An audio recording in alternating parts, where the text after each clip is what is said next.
Deal फिर खराब हो गई इमरान खान साहब की, और अब फिर से पीटीआई की जानिब से मिन्नतें तरले किए जाएंगे कि खुदा रहा इमरान खान साहब के लिए कुछ करे। आपको मैंने बताया था कि डील हो रही है, बल्कि आपने सभी जगह पे सुन लिया था, और मैंने अपने वीलॉग्स में भी डिटेल से डिस्कस किया था कि इमरान खान साहब को पहले अस्पताल लाया जाएगा, उसके बाद बनीगाला शिफ्ट किया जाएगा, और ये बाकायदा तौर पे चल रहा था। लेकिन अब ये सब कुछ खराब हो चुका है, और ये खराब किसने किया है? ये हामिद मीर साहब ने बताया कि अली अमीन गंडापुर साहब जो हैं, उन्होंने ये सारा मामला खराब कर दिया है। इससे पहले मैं आपको चाहूँगा कि आप मेरा यूट्यूब चैनल सब्सक्राइब कर लें और लाइक और कमेंट कर लें, ताकि आपको 24 घंटे की अपडेट्स मिलती रहें। अली अमीन गंडापुर साहब ने तमाम मामला जो इमरान खान साहब से रिलेटेड चल रहे थे, उनको खराब कर दिया, और इसमें बाकायदा हाथ जो है वो इस चीज़ को ख़राब करने का अली अमीन गंडापुर साहब का है। ये हामिद मीर साहब कह रहे हैं। उनके मुताबिक कि अली अमीन गंडापुर साहब को पर्सनल केड़ थी। वो कहते हैं ना, मैनू तेरे नाल बहुत केड़ है, या वो फलाने बंदे नू जेड़ा तेते बड़ी ताप है ते केड़ है। वो बिल्कुल इसी तरह ही अली अमीन गंडापुर साहब ने कीता है सुहेल अफरीदी साहब ने, क्योंकि उनको लगता था कि बकौल हामिद मीर साहब कि अली अमीन गंडापुर साहब वो काम कर ही नहीं सके जो सुहेल अफरीदी साहब कर सकते हैं, या बैरिस्टर गौहर साहब कर सकते हैं, या सलमान अकरम राजा साहब कर सकते हैं। तो बिल्कुल ऐसे ही उन्होंने फिर जो है वो मामलात को बाहर से तो तारीफें की सुहेल अफरीदी साहब की कि सुहेल अफरीदी साहब जो है वो करें, हम उनके साथ हैं। मुझे एक खबर भी सामने मेरे हाथ में लगी थी, मैंने आपको बताया भी था पिछले वीलॉग में, अगर आपने ध्यान से सुना हो तो उसमें मैंने आपको बताया था कि सुहेल अफरीदी साहब ने धरना खत्म करने की बात की थी, जबकि अली अमीन गंडापुर साहब कहते थे कि धरना खत्म नहीं करना। अब ये देखें कि जब मामला रिजॉल्व करने का टाइम होता है, तब उसको उभारना, यही सब चीजें होती है। डायरेक्टली तो कोई भी नहीं आकर कहता होता कि नहीं जी मैं डील नहीं होने देंगा, मैं तोड़ने देंगा, मैं फलाना कर देंगे, तो ऐसा बिल्कुल नहीं। और मैं एज इट इज ये हामिद मीर साहब को कोट कर रहा हूँ, ये मेरे अपने अल्फाज नहीं है, बाद में मेरे पे पर्चे शर्चे ना करवा दें। तो ये जो है वो अली अमीन गंडापुर साहब की वजह से खराब हुई है। इससे पहले अब मैंने आपको बताया था कि इमरान खान साहब को शिफ्ट किया जा सकता है, और इसके लिए बहुत कोशिशें भी की गई। कहीं मोहसन नकवी साहब की गई, कहीं सुहेल अफरीदी साहब लगे हुए थे, कहीं कोई लगा था, कभी कभी कभी कोई।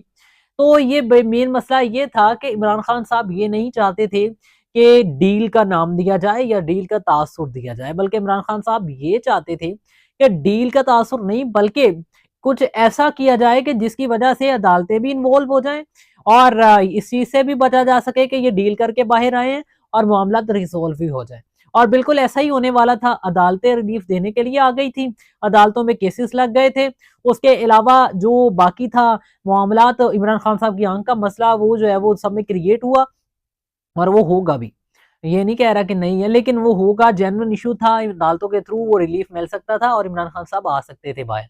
और मसला ये था, मैंने आपको ये भी बताया था कि वो लंदन नहीं जाएंगे, ये भी आपको बताया था, बल्कि वो बनीगाला या अस्पताल ही जाएंगे, ये आपको बताया था, कंफर्म किया। तो खैर अब जो है वो मिन्नतें तरले करेगी पीटीआई के, किसी ना किसी तरह से इमरान खान साहब के लिए दोबारा कोशिशें की जा सके। मुझे नहीं लगता कि जितनी बार आपने मुज़ाकरात की बात कर ली है, जितनी बार डील्स की ऑफर हो गई है, जितना ये मौका सुनहरी था आपके पास कि आप इसमें से निकाल सकते थे इमरान खान साहब को, लेकिन अब भी जो है वो कुछ लोगों की वजह से ये खराब हो गया, और पीटीआई ने ये सारे का सारा खराब कर लिया। जब मामला को रिजॉल्व करने का वक्त था, जब तब चढ़ाई कर दी, और जब नहीं था तब चढ़ाई का जो है वो खत्म कर दी। तो खैर ये अभी इस वक्त मामला चल रहे हैं। इसके अलावा पीटीआई ने धरना खत्म कर दिया है, चूंकि अब डील का कोई तासुर रहा नहीं है और अब मिन्नतें तरले करनी है, तो दोबारा से अब जो है वो धरना उठा लिया गया है।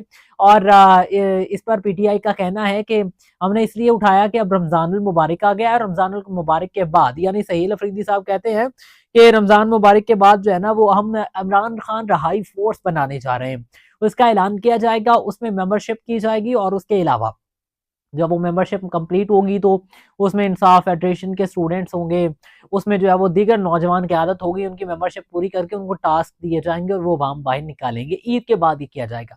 यानी ये इतना बड़ा गैप जो रमजान मुबारक का लिया गया है, ये अब दोबारा से मिन्नतें तरले करने के लिए लिया गया कि आपका खुदा का वास्ते आपको, आपके पाँव पकड़ते हैं भाई, आपके मिन्नतें करते हैं, आपके सामने गड़गड़ाते हैं, इमरान खान साहब के लिए जो मामलात हैं उनको हल होने दें।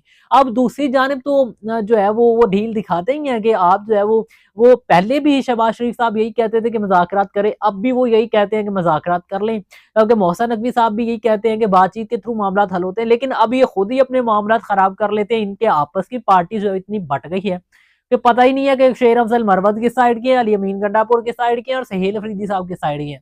माफी देना, गलती के साथ नहीं कह रहा, ये आप लोगों में चल रहा है और आप लोगों को इसको सही करने की जरूरत है ना, बावजूद इसके कि आप एक दूसरे पे चढ़ दौड़े, आपको ये मामला रिसॉल्व करने चाहिए। अब अना का जाती अना का मामला भी लेकर बैठ गए बकौल हामिद मीर साहब, अली अमीन गंडापुर साहब जो हैं वो।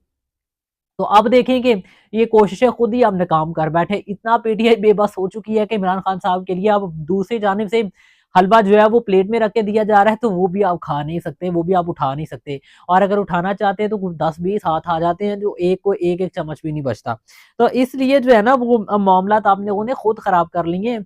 और अब जो है वो ये लंबा अरसा गैप जो मैंने आपको बताया है, ये कोई डायरेक्टली तो इन्होंने नहीं कहा कि हम जो है वो इसमें कोई कोशिश नहीं करेंगे, लेकिन इनडायरेक्टली ये साबित होता है। सहील अफरीदी साहब ने जो है वो ये कहा है कि ईद के बाद हम ये फेडरेशन बनाने जा रहे हैं जो कि स्ट्रीट मूवमेंट के लिए होगी, जबकि दूसरी जानिब वो फोकी बढ़ के और दूसरी जानिब जो है वो लामा राजा नासिर साहब कह रहे हैं कि हमने जो है वो धरना खत्म कर दिया बस। और आपको पता है कि ये पीटीआई के हालात हैं। अब इससे आगे बंदा क्या बात कर सकता है? सारे मामला इन्होंने खुद खराब किए, सारा कुछ खुद गलत किया। अपना जो है वो बना बनाया हलवा जो है, बनी बनाई खीर, उसको खुद जो है वो ये हजम नहीं कर सके। अब फिर से मेहनत तरले करने पे जाएंगे। और ये मैं बार बार इसलिए कह रहा हूँ क्योंकि ये है, और ये 100% अब इन लोगों के लिए है। क्योंकि इतना सुनहरी मौका था, मुझे नहीं लगता कि एक ऐसा हो सकता था कि अदालतें रिलीफ दे देती और इमरान खान साहब को अस्पताल शिफ्ट कर दिया जाता, और उसके साथ साथ जो है वो इमरान खान साहब 3-4 माह वहां गुजार के अब न जो है वो बनीगाला में आ जाते, ये हुकूमत भी चल जाती, अगले इलेक्शन फेयर हो सकते थे, मामला रिजॉल्व हो सकते थे। लेकिन ऐसा बिल्कुल भी करने की कोशिश नहीं की गई। अब आप खुद सोचें कि ये क्या चल रहा है। इसी के साथ मुझे दीजिए इजाजत। अल्लाह हाफ़िज़।